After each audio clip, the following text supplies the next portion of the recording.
What's up, you guys? Let's do some home cooking in Vegas. And today we are going to be making some Blackberry Citrus Jam, which I have made once before and it turned out really, really good. You can see all of the ingredients listed on the left side there. And I'm just letting you take a little sneak peek at all the ingredients I have spread out and ready to use. I like to have everything ready ahead of time.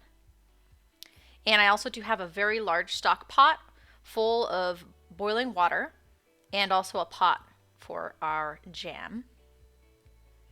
So with the heat on high, I'm starting to boil my water and I'm going to carefully, without spraying myself with boiling water, carefully place my jars in there to disinfect them and also raise the temperature of the glass so that when we put the jam in them, the glass won't crack. Now let's get over to our jam. I'm going to go ahead and put our 5 cups of blackberries into the pot.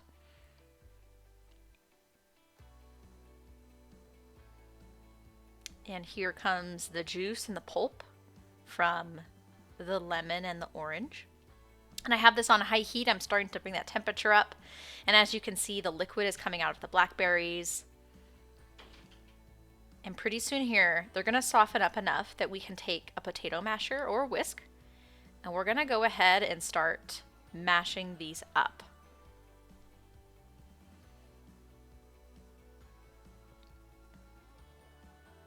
And this will take a few minutes. Now we're ready to go ahead and add our package of powdered pectin. I'm also going to add actually 2 pinches of salt. It might look like a lot, but to be honest, something like this that has this much sugar in it, the salt is going to give a really good balance of flavor. It's not going to taste salty at all. And I'm going to go ahead and give that a good stir.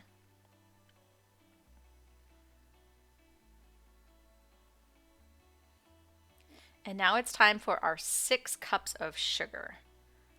It's kind of a lot, but I'm going to go ahead and start mashing it in very gently. And I'm going to continue to stir this in for a few minutes. And that is going to drop the temperature of our jam, so you'll notice that it's not boiling anymore. So what we'll need to do is just be a little patient, keep this on a high heat, and it will eventually come back up to a boil. And at that point, we're going to let it boil pretty vigorously for a solid minute. But again, it's going to take a little while to get there. I mentioned that I had made this blackberry citrus jam one time before. I've also made blueberry lemon jam, and that might have been my favorite actually. And apple butter as well, which to be honest wasn't really my favorite. Apple butter also took forever to make, and I'm talking a whole day and a half in the crock pot, so maybe not for me. I think I prefer these quicker and easier jams to make. But anyway, jam is a lot of fun. It's a little bit of a process, but I find it really rewarding. And what's really fun is at the end of this, you have these adorable little jars to give away as gifts, to family or maybe your neighbors. I'm definitely that weirdo neighbor that goes next door and introduces myself. And, I like to bring a jar of jam or maybe some freshly baked bread I made. But anyway, these do make a really cute gift. Who doesn't love a little sweet treat,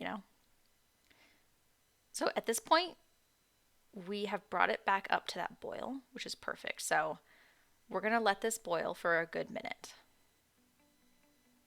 And I don't want it to burn, so I am stirring it as it boils vigorously.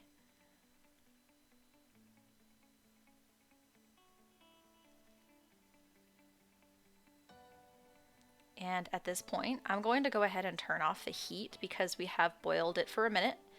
And you'll notice that there might be a little bit of foam on the top of your jam. You can either skim that foam off or throw in that knob of butter.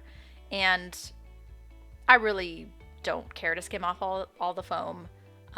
It's purely an aesthetic thing. So I just throw in a little knob of butter. It's just the easiest way. And I also did throw in the zest as well. And we throw in the zest at the very end because zest is very fragrant and it's kind of delicate. So adding it at the end and trying to avoid cooking it too much is a good idea. The same thing applies when you're making candied nuts, for example. I love to make orange candied walnuts around the holidays. And with that as well, you throw in the orange zest at the very end. It's the last thing you put in. And I've turned off the heat on the jam like I mentioned, but you know, it is gonna keep boiling for a little bit. So just to avoid any sticking, gave it a good stir. And let's go ahead and bring it over to the workstation, where I'm gonna bring out a ladle and carefully, because it's very hot, ladle it into my jars.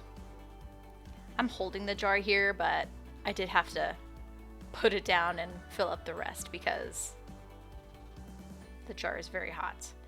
And I'm leaving a 1/2 inch headspace. You don't want to fill it up completely. And this right here is my 3rd jar I was able to fill. I'm taking a rag that I wet with some water. I'm going along the rim, just kind of cleaning it up because we want it clean when we put our lid on. And when you screw on the lid, you don't have to screw it on very tight, just until you feel some resistance. Because boiling it in the water is going to seal that for us. You don't need to screw it on very tightly. And at this point, your water should be boiling. And you boil it for 10 minutes. Turn off the heat, let it sit for 5. And then that's when I'm going to carefully remove these. And enjoying my facial while I'm at it. And here we are, we got them out of the boiling water, and you'll notice that that cap, it's going to have a little bubble in the middle. And that's because the air inside the jar is hot and expanded. So it's actually pushing that little bubble up. And the next morning, it's a little hard to see, but it's pushed inward because the air has cooled. And that's just a little trick to see whether or not it's actually sealed, is you lift it from the lid without the, I don't know what it's called, the screwy part on it. And it should be suctioned on there. And tasting this, it was so, so good. I spread it on a little bit of pound cake that I had. I made a few mini pound cakes for Valentine's Day. And it turned out really, really tasty with a great texture.